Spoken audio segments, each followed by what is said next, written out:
Bom, em relação, pessoal, olha só que interessante, nós vamos falar agora sobre 3 zonas que existem na vida do ser humano.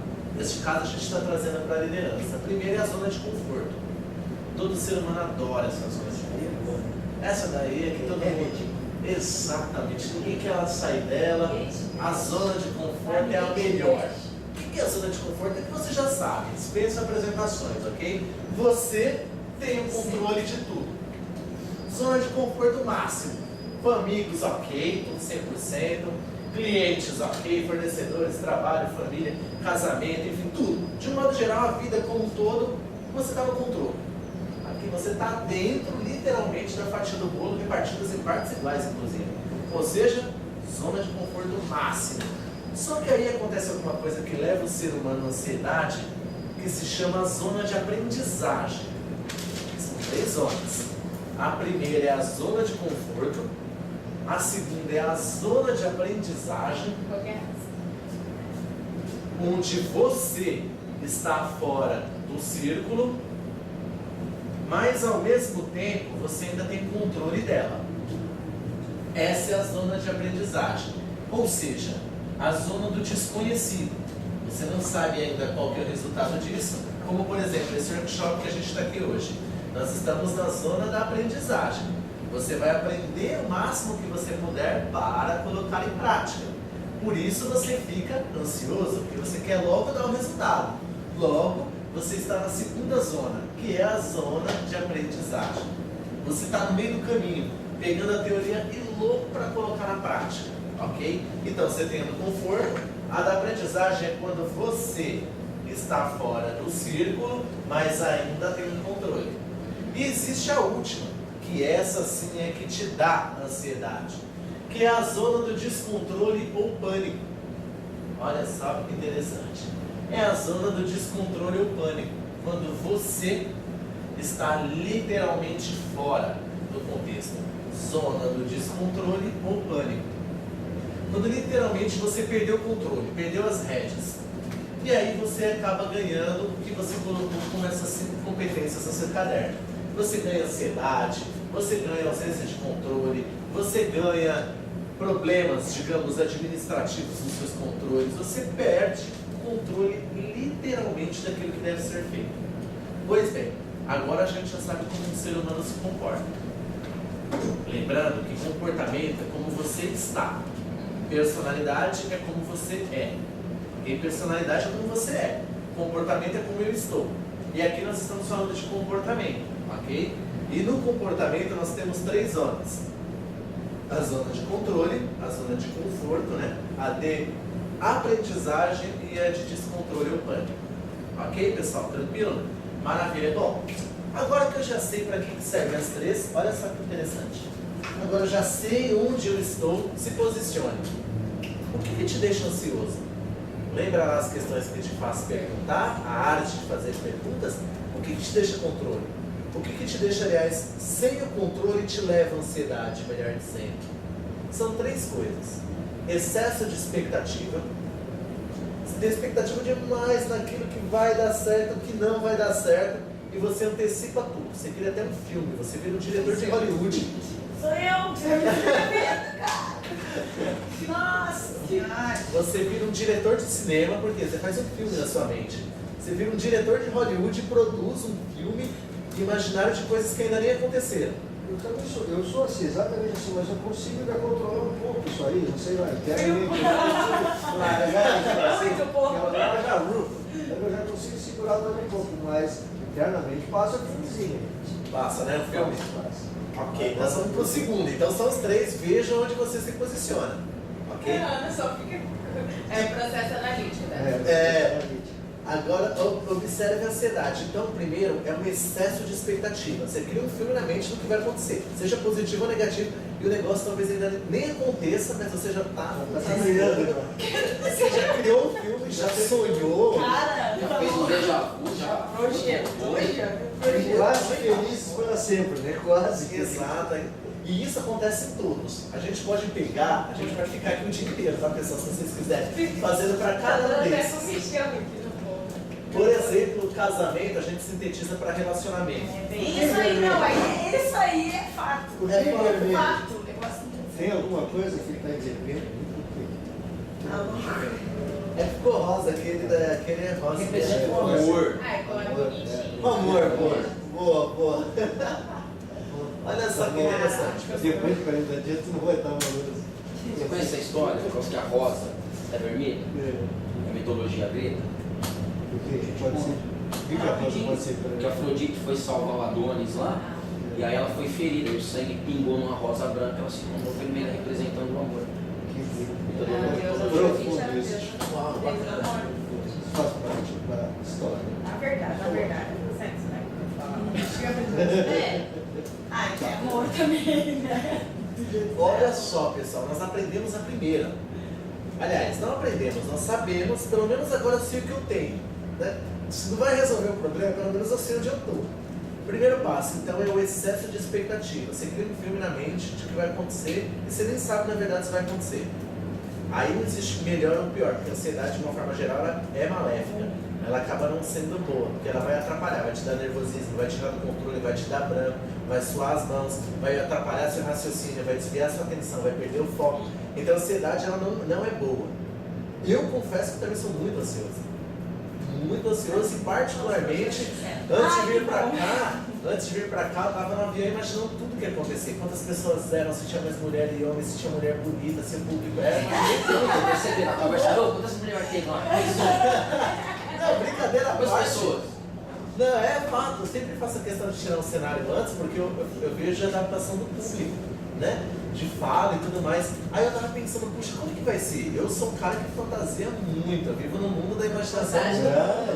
Exato, um mundo de Bob total. Eu fico imaginando literalmente, pensando o tempo todo. Só que existe uma técnica que eu uso que me ajuda a controlar. Depois eu vou passar para vocês qual que é a técnica, ok? Mas antes, vamos para o segundo nível. Então, o primeiro é o excesso de expectativa. O segundo é o medo da necessidade. Aí eu vou explicar para vocês o que é isso aí. Você vai falar, caramba, o medo da necessidade te deixa ansioso. Por que o medo da necessidade? Porque você não sabe o que vai acontecer, você está num ambiente desconhecido. É como se você estivesse num labirinto com a luz apagada. Então isso vai te dar um medo. Porque você acredita que pode ou não dar certo, mas ainda não aconteceu. Ou seja, você está num labirinto com a luz apagada. Isso vai te dar um medo. E é um medo do quê? Da necessidade. Porque é algo que eu preciso. Já diferente de um sonho. Um sonho é o que eu quero. Uma necessidade é o que eu preciso. Por exemplo, eu vou fazer uma prova e preciso passar na prova. A minha necessidade é uma evidência objetiva, passar na prova. Isso é uma necessidade. Já um sonho, comprar uma casa, um carro, um namorado novo, enfim, algo do gênero, isso já é um sonho. Você pode moldar e fantasiar o seu sonho como você quer. Agora, uma necessidade não, é aquilo. Eu preciso passar na prova e pegar um emprego. Então, essa, por exemplo, é a avaliação. Preciso passar na prova e pegar um emprego, é a minha necessidade. E como eu tenho uma necessidade e não sei se vou passar, estou no labirinto escuro, eu estou na zona do medo. Ok? Então é o medo da necessidade. Porque é uma evidência objetiva e fato real. Ok? Aí eles colocam nessa situação. E acho Exatamente. Para todos. Exatamente. Quando você. Todas elas estão dentro do descontrole e pânico. Todas elas estão dentro do descontrole e pânico. E existe a terceira, né? Que aí talvez dentro do processo de ansiedade seja algo genético, hereditário, patológico, enfim, ou algo do gênero. Que a pessoa ela é ansiosa por questões clínicas, literalmente. Ela pode ter uma patologia clínica que é ansiosa. Por exemplo, uma pessoa que tem muitas dores de cabeça, por exemplo, ela tende, e uma pessoa muito emocional, ela tende a ser ansiosa. Então é algo que realmente tem... Exato, existem pessoas que realmente já são ansiosas pela própria natureza. Já nasceu ansiosa, nasceu de 7 meses, já quer tudo pra ontem, mas... A Ana, sim. A Ana aqui, ó. nasceu de 6 meses. Eu nasci certinho, tá? Até o último dia a mamãe trabalhou comigo. Trabalhou comigo na barriga. No dia que eu fui nascer. Eu nasci à tarde, ela ainda estava trabalhando. Bonitinho. Só que eu andei com 9, falei com 9 meses. Muito rápido. Essas pessoas, elas tendem, que são mais rápidas, que têm uma velocidade acima da média, por natureza elas são mais ansiosas. As pessoas mais rápidas, com maior velocidade de processamento mental, elas são ansiosas por natureza. Sem sombra de dúvidas. Todo mundo que é rápido, você não pega alguém que é rápido, seja no movimento corporal, no raciocínio, alguém que é rápido que não seja ansioso. Mas Mentira. sabe que eu notei, Pode falar. que até pelo meu filho, porque ele é muito ansioso, assim, ele sempre foi muito além, assim, desde pequenininho, sempre. E ele é muito mais suscetível à frustração, assim. Então eu vejo que às vezes ele se frustra muito, por exemplo, ele quer um relógio agora. Eu falei pra ele que eu não vou dar agora o relógio, porque ele tem que cumprir algumas coisas pra ganhar o relógio. E aí ele já fica bravo, ele já fica frustrado porque ele quer aquele relógio agora, né? Não no sentido de fazer pirraça, mas a questão porque ele é muito ansioso. E agora ele ficou bravo porque ele foi pra escola, pra primeira série, e ele ainda não sabe ler. Eu expliquei pra ele, não, mas foi pra escola para aprender a ler. Não, mas eu quero saber, entendeu? Então eu já notei assim que quando a gente é muito ansioso, a gente se frustra muito mais. A gente tem uma necessidade de conhecimento muito. Meu filho ele é muito. Mas agora eu vou dar a solução para vocês. Ai, Parte meu da Deus. solução. Parte da Deus, solução, por pelo favor. menos que... Existe uma coisa, eu batizei minha ansiedade de Jerusa. Dei um nome para ela. Ai, não, deu minha prima. Bravíssima, né? Jerusa. É Jerusa. Então, eu seguro a Jerusa. Como é que eu seguro a minha ansiedade? E é brava, bicha. Olha só, tá vendo? Eu seguro a minha ansiedade. Como é que eu faço para controlar ou para segurar? Não resolve sem problema, não é conta de matemática, mas ajuda a controlar. Como é que eu faço isso? Exatamente o que você talvez precise fazer com o seu filho. Você tem a meta, o sonho ou a necessidade. Todo mundo adora olhar direto para ela, mas não enxerga o que tem no meio do caminho. O que eu faço? Literalmente eu crio um fluxo mental. Eu crio passo a passo. Ah, legal, Fagner, você quer então ganhar 60 mil por mês em 4 anos. Puxa, bacana, garoto. Você só pensa nos 60 mil, aí eu vou ficar com 31 anos e não vou estar ganhando a grana. Por quê? Eu não crio o meu passo a passo. Eu faço um fluxo, primeiro, mental, do que devo fazer. Eu tenho um planejamento, um plano de ação, e desses dois planejamentos e desse plano de ação, eu faço um fluxo. Literalmente no papel de pão na cartolina. Eu faço uma folha assim, literalmente. Uma meta, passar para a prova. Eu faço um fluxo. Por que eu preciso passar para a prova? Estudar 3 horas por dia. 3 horas por dia, exatamente. Logo, avaliação após cada hora. Com aulas de 50 minutos e descanso de 10 para repor o meu cérebro. 10 minutos de descanso, 50 minutos de estudo. Aí eu vou montando o fluxo, faço isso. Uma disciplina por dia, eu monto um fluxo, literalmente, que eu controlo passo a passo da minha ansiedade. Literalmente, eu faço um fluxo. Às vezes eu faço elemental, nem coloco tanto no papel, mas isso me ajuda a controlar a meta que eu tenho maior aqui. Por exemplo, passar na prova. Hoje, atualmente eu leio um livro de 60 páginas em 1 hora com 97% de absorção. Como eu faço isso? Com memorização, com PNL, com auto-hipnose, com fluxo passo a passo mental. Eu uso técnicas para que eu aumente o meu grau de absorção naquilo que eu preciso fazer. Se você estudar simplesmente por estudar, sem saber qual que é o canal que você aprende, pode ter certeza que você não vai absorver nada. Nada, literalmente nada. Então qual que é a ideia? Que você crie um fluxo, seja ele mental ou escrito, do seu passo a passo da sua meta. Você tem a meta maior e aí faça o passo a passo. Quero comprar um carro. Ah, legal. Qual que é o valor do carro? 10 mil. Então com 10 mil, o valor venal, você precisa por carro. Quanto eu tenho hoje? Quanto eu ganho por mês? Quanto eu preciso economizar? Poupar? Investir? E por aí vai. Você monta o seu fluxo. Aí você vai achar o que eu chamo de delta T, que é a variação do tempo, aquilo que você precisa. Ou seja, você vai controlar a sociedade. O que eu queria em 6 meses, comprar um carro, avaliando o meu delta T, eu descobri que eu vou comprar ele em 1 ano. Projetar. Aí você vai projetar. Aí você não vai viver no mundo da Barbie, do castelo de caras. Você vai falar, olha só, eu ia sofrer 6 meses por antecipação, ia sofrer 6 meses por antecipação, ia ganhar dor de cabeça, problema na alimentação e tudo mais, por conta de um novo fluxo do meu passo a passo. Ia se frustrar. E isso te frustra. Esses 6 meses você sofrendo por antecipação te frustra, te dá ansiedade, você perde o foco, se desmotiva. Então assim, Para você controlar a sua ansiedade, saiba em quanto tempo você vai conseguir. Mas se planeje, olhe realmente, faça um fluxo, passo a passo. Se necessário, abra 1000 caixinhas, pelo menos você não se frustra. Pelo contrário, você vai se manter motivado para cada caixinha e cada ação nova. Isso é fato. Em aulas de finanças para não financeiros, eu ensino isso para os meus alunos. Eu provo que você, com R$700 por mês, poupando 10% do seu salário, você consegue passar um Réveillon em Fernando de Noronha com pago. Você consegue. Primeiro de tudo, não gastar errado. Segundo de tudo, não usar crédito nem débito. Terceiro, não trabalhar com banco. Quarto, são 60 regras. Se você cumprir as 60, você consegue. Com R$700 por mês, poupando 10%, você passa um Réveillon em Fernando de Noronha tudo pago. Bota esse papel para mim, que agora eu não entendi. Que são as 4 leis da riqueza. Tá bom. Tá usando crédito? Hã? Tá usando crédito? Às vezes. Então já corta. Já corta. Às Já vezes. corta, Às já vezes. corta. No banco? Não. Uma vez eu caí nessa besteira. Novinha. Crédito limite. Nunca O mais. débito é a facilidade também. Tem IOF, o IOF é muito grande, agora vai voltar a CPMF. Então é que é, estamos cortando tudo lá.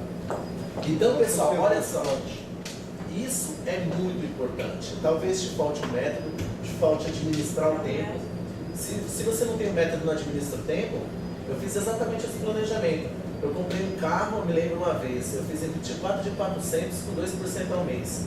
O carro de 12 mil, com a depreciação ele caiu para 8, eu consegui vender ele por 8 e eu paguei 25. Eu perdi 13 mil reais. Depois que eu aprendi esse curso de finanças para não financeira, eu falei, eu preciso contar isso para mais gente. Eu preciso fazer com que as pessoas não errem como eu errei. Então, isso quando eu tinha 18 anos de idade. Então, olha só como isso, nada estressa mais um ser humano do que 1000 boletos para pagar. Nada te deixa mais ansioso, querendo ou não, a gente sabe do mundo que a gente vive, do capitalismo, como funciona, e nada te deixa mais ansioso do que você pegar todo o seu dinheiro e pagar a conta. Nada estressa mais você. Então, assim, uma dica fantástica. Quer administrar melhor e controlar a sua ansiedade? Saiba em quanto tempo você vai conseguir. Não adianta mentir para você mesmo. Talvez você não esteja preparado no ano de 2012. Em 2013, coloque uma meta que dê para alcançar. Né? Olha para suas limitações, para seus pontos de melhoria. Eu não vou colocar aqui em 2013, nem é minha pretensão, mas uma suposição. Eu quero ter uma Ferrari. Então, eu vou conseguir ter uma Ferrari de R$500 mil. Não quero, não é minha pretensão. Então coloque algo que realmente dá para atingir. Isso é importantíssimo. Os japoneses, eles trabalham com essa metodologia. Nas escolas de empresas japonesas, eles trabalham da seguinte forma. Eles se planejam 90% do tempo para executar 10%. Pergunte para o oriental, para qualquer um deles. A escola japonesa trabalha da seguinte forma. Eles se planejam 90% do tempo. Eles pegam o delta T ali, fica 90% do tempo planejando. Tive o prazer de trabalhar com os japoneses, sei como eles trabalham, é incrível. Eles ficam 90% do tempo pensando. Às vezes a gente é rápido, você quer, vamos logo para a prática. E você não sabe a importância dos 90%. É escola, não sabe a importância dos 90% do planejamento. Eles fazem os 10%, mas não é. Não é. Zero de Sai o papel já está segurado. redondo. Agora, existem empresas americanas. Trabalhei com empresas americanas. Normalmente o americano ele trabalha 50-50, 50-50. Normalmente. Né, eles criam aí um equilíbrio. 50% eles planejam, 50% caem para a prática. Vai depender muito. Né? Mas o esforço do japonês é muito menor. Exato. Escola alemã, eu trabalhei na Volkswagen, prestando consultoria na Volkswagen. Olha só que interessante, pessoal. Na Volkswagen, que é uma escola alemã, eles planejam 25% no tempo e executam 75%. Cada uma é uma escola. Sim. Então veja, a gente está falando aqui de 3 culturas diferentes, né? Então quando você fala no delta T, joga uma meta que dá para alcançar, que dê realmente para você atingir aquele objetivo. Aí você se frustra menos. Lembrando dessas 3 diferenças, você tem uma escola japonesa, os caras se planejam 90% do tempo. E os 10 que eles executam, os caras não erram. Não erram, o padrão é 0. Então depende muito daquilo que você quer. Automaticamente você controla melhor sua ansiedade. Agora que você tem mais visibilidade, você colocou um óculos, você estava míope no seu resultado. Agora você sabe por onde você deve olhar. Porque você fala, puxa, eu preciso muito disso. Mas calma. Se você tiver um planejamento assertivo, Escolhendo a variação de tempo que você vai usar. Puxa, o que eu acho que eu ia conseguir em 6 meses, às vezes eu acho que eu ia conseguir em 1 ano. Esses 6 meses é um delay aí que você ia sofrer muito, né? Delay que você ia sofrer muito. Então o que você faz? Você pega esse tempo para usar positivamente ao seu favor. Essa é uma forma que eu uso para não sofrer, né? Quando eu tenho os meus projetos, eu falo, puxa, eu escrevi o livro, qual que é o próximo passo? Meu primeiro passo é escrever o livro. Segundo passo, registrar na Biblioteca Nacional lá no Rio de Janeiro. Registrei o livro. Terceiro passo, procurar a editora. Se eu ficasse pensando em procurar a editora antes de escrever, não ia sair uma página. Então,